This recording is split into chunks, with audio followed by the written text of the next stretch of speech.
Hey everybody, how y'all doing? This is Carla Nix with today's inspiration. And as always, I'm here to encourage you and to remind you that you can live every day on purpose. And I'm doing one of the things I'm good at, which is multitasking, taking advantage of every moment that I have to do what I need to do. As you can see, I'm in the car and I'm waiting for Tiffany and Anaya, who are in. Tiffany is volunteering with Anaya for the mayor's youth council meeting. And I'm glad that Tiffany is being helpful. She volunteers in areas where she see that where she can be beneficial. And she's assisting Mr. Thomas as he mentors and he's the organizer and coordinator for the youth council. Well, while I'm waiting for them so we could go home, I just want to reflect on an experience I had today at work. And you all know that I work with students, young people ages 16 to 24 years old. That's my job. It's a program that I work for. And today I had the opportunity to counsel.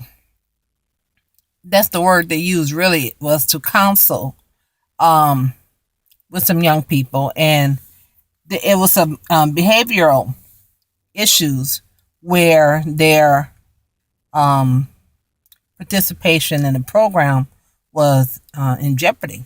They were at the point where they could be separated from the program, meaning dismissed. And it was all due to some behavioral issues. Actually, it was a pattern of inappropriate and behavioral issues. Now, in and of itself, those issues were not really huge issues. You know, it wasn't anything like fighting or drugs or alcohol or anything like that. It was small things. It was minor things. But when they build up and add up, you know, you cannot continue to disregard the rules of a program and think that you're going to succeed in it and that you can carry on. And I asked each of those individuals, what did they think would happen? The things that they were doing could have definitely have been avoided. And it really, to some degree, was the things were silly. Didn't have to be done. In one case, the young man said that, oh, well, I just allowed myself to be with the wrong people. But it was deeper than that because he was a very intelligent young man. The things that he was doing was it didn't make sense. And he knew that he was in danger of being separated. As I talked to them and listened to what they had to say, really it came down to they didn't realize how serious the consequences of their actions would be. And it's deeper than those issues that they brought on themselves.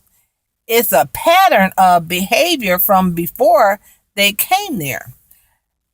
And is not uncommon amongst our young people and amongst community today and society today. So often we are accustomed to everything being handed to us like we're entitled. You know, like we don't have to earn anything, like we don't have to work for anything. It's just given to us and there's no consequences or repercussions. And that's just not reality. That's not life. You know, I told them, in one instance, I told the young man, I said, there are times when I don't feel like showing up for the office. Many times I don't feel like showing up. I said, but I have a choice to make. I can either just don't show up, don't let nobody know I'm not coming, and just figure I could just walk back in like nothing's happened. But no, I have to follow rules and regulations too. You can't just do what you want. No matter what you're doing, there are going to be rules. There's going to be some kind of guidelines. There's going to be something that you have to follow. Even if you are an entrepreneur, even if you're self-employed, you still have things that you have to follow. You still gonna have limitations. You still are gonna have to have some kind of form of authority over you in one way or the other. And they're training so that they can be employed.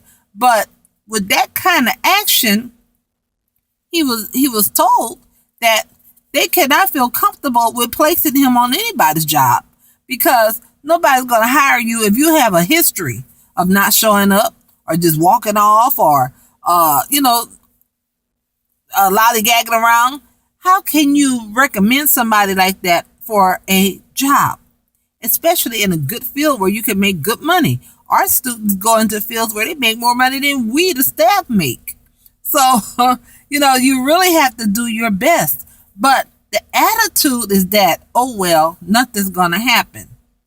Well, yes, it is. You have to complete this program. And in order to complete the program, you have to follow the rules. And the choice is yours. Especially, I said, what are your options? What's going to happen if you're put out from here? Well, in one case, the young man, his mama told him he can't come back home. He cannot come back to live at home if he gets put out of this program. So what are your options? He said, well, I guess I really wouldn't have nothing to go back to. I said, well, why didn't you think about that when you were doing those foolish things? He just didn't. It just didn't make sense to him that his actions could cause him to be put out of the program. Small things, but they build up. So let's teach our children. Let's take the time to teach them, and not only teach them, but we should know ourselves so that we don't give off the attitude or the atmosphere. We don't want our children to think that everything is just handed to you. Even with them, a lot of times we will spoil our kids. Now, I'm not saying don't spoil your kids, because I believe mine are spoiled as well, because there's mine, and I believe that's your, as a parent, I believe that's your prerogative. I really do. But don't spoil them rotten, because it's not going to help them in life. They're going to expect the same kind of treatment in the world.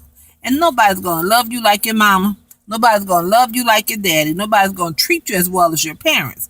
So, but do what you want with them, but train them to let them know that they have to do some work.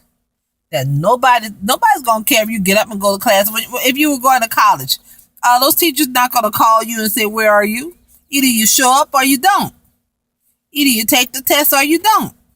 Either you study your work or you don't. Nobody's gonna be going around you making you go to class, making you get up, making you show up. Nobody's gonna do that. So let's be fair with our children. Let's not set them up for failure. And please don't let them think that they can just go through life and take what they want. My God, there was a lady on the local news not long ago, and how embarrassing it was.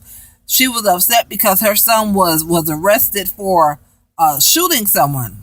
I don't remember if the person died, but he shot someone. And she said, all ignorant, I'm sorry. I know I'm not, people tell me you should say that, but it was ignorant. I'm sorry. Ignorant is just when you don't know.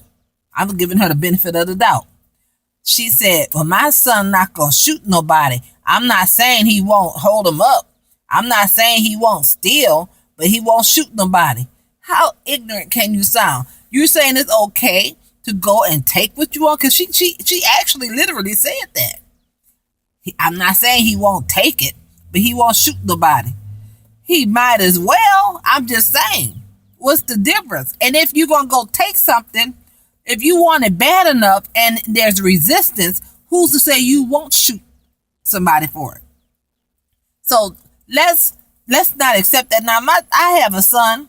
He's 29 years old right now. If my child would have brought home, or even my daughters, if they bring home stuff I know I didn't buy, and I know they don't have no job, where it come from? I'm not going to accept, that's how it is, or I'm not going to have no hot merchandise or something taken from, no, indeed. I'm not going to let my child know that's okay, that's all right. No, we got to do better, parents. We have to do better.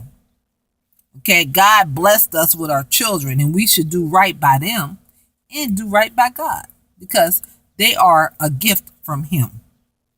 God bless you, everyone. Have a great day. This is Carla Y. Nix with today's inspiration.